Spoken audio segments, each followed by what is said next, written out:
जय हिंद साथियों। बिहार लोक सेवा आयोग बीपीएससी का एग्ज़ाम जो है वो अब जो बैठक के बाद जो निर्णय लिया गया है कि जून के पहले सप्ताह के यानी कि 7 तारीख से 15 तारीख के बीचों में रखा जाएगा।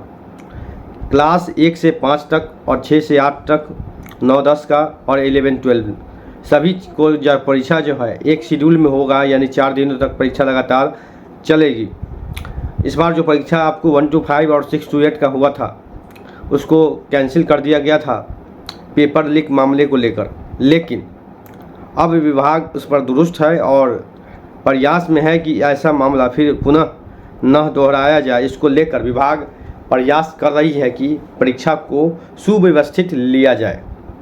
छात्रों के मन में सवाल बहुत सारे होते हैं, क्योंकि पेपर लीक मामला जैसे होने के बाद छात्रों के मन में एक बेचैनी हो जाती है।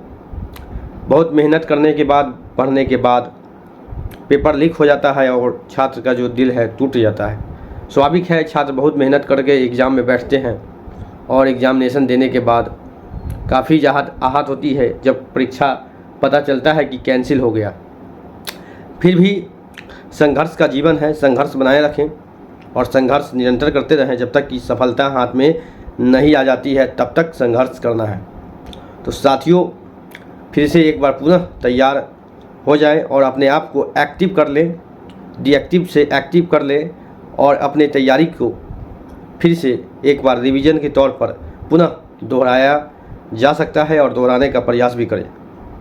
अच्छे से अच्छे सेट बनाएं, ज़्यादा से ज़्यादा सेट प्रैक्टिस करें, प्रीवियस ईयर क्वेश्चन को अच्छे से डील करें ताकि आगे कोई भी समस्या आगे आने वाली एग्जामिनेशन में न हो।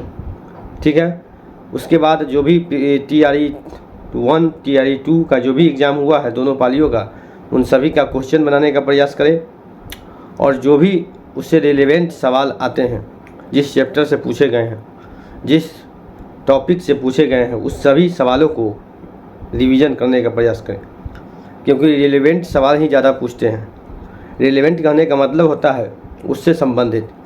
रिपीट सवाल तो आएगा नहीं, जो इस बार पूछ दिया वो अगले बार क्वेश्चन आता नहीं है, ये निश्चित है। लेकिन टाइप वही रहता है।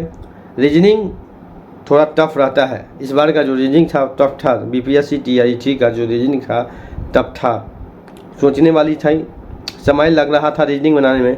हालांकि मैथ का जो क्वेश्चन था थोड़ा पहले के मुकाबले थोड़ा ईजी था, कैलकुलेटिव नहीं था। सवाल जो था मतलब लाइनिंग बेसिक था और कैलकुलेशन आप कर सकते हैं बेसिक मॉडल पर क्वेश्चन को, मैथ्स के क्वेश्चन को तैयार किया गया था। हालांकि इस बार बिहार जीके पर जोर दिया गया, बिहार जीके का प्रश्न को ज़्यादा लाया गया है। लगभग आप देख सकते हैं बिहार से संबंधित अगर प्रश्न आप जोड़ेंगे उसमें तो 15 के आसपास जो है बिहार से संबंधित प्रश्न है। इसमें कहीं से कोई भी दो राय नहीं है। तो आपको बिहार से संबंधित प्रश्न, यानी कि बिहार का जो संबंध है वो आंदोलन से भी है, राष्ट्रीय आंदोलन से भी है, 1857 की क्रांति से भी है। तो इन सभी पर भी आपको ध्यान देना होगा। साथ ही साथ बिहार में जानते हैं, बिहार या भारत तो मेरा जो है कृषि प्रधान देश है, फिर भी बिहार में जो लोग हैं ज़्यादातर लोग कृषि पर निर्भर है और बिहार में जो है कृषि बहुविकल्पता देखी जाती है, यानी कि विभिन्न जिलों में विभिन्न प्रकार की खेती की जाती है।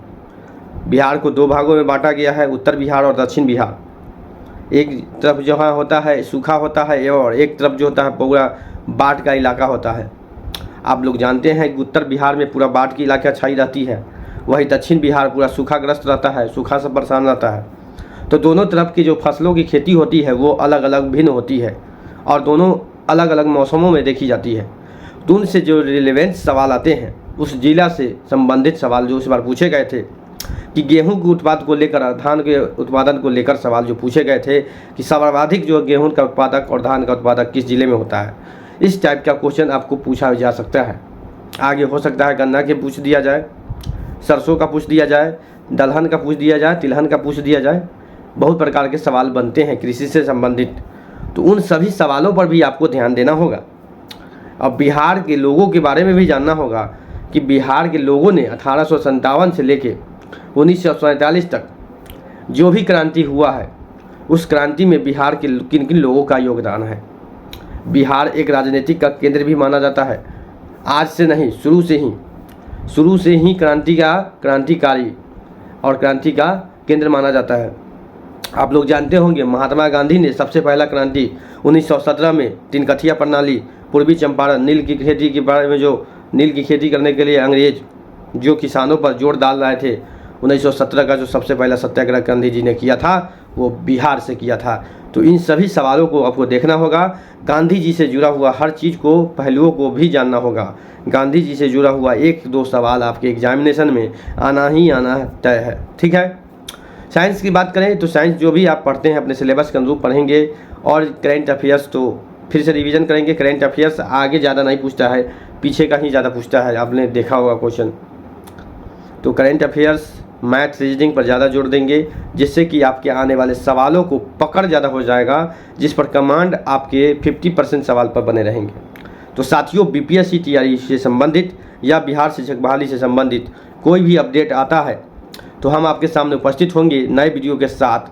तब तक के लिए अभी आप लोग विवेक एकेडमी चैनल के साथ बने रहे, चैनल को सब्सक्राइब करें और वीडियो को अधिक से अधिक शेयर करेंगे। मिलते हैं अगले अपडेट में, अभी के लिए इतना ही। धन्यवाद।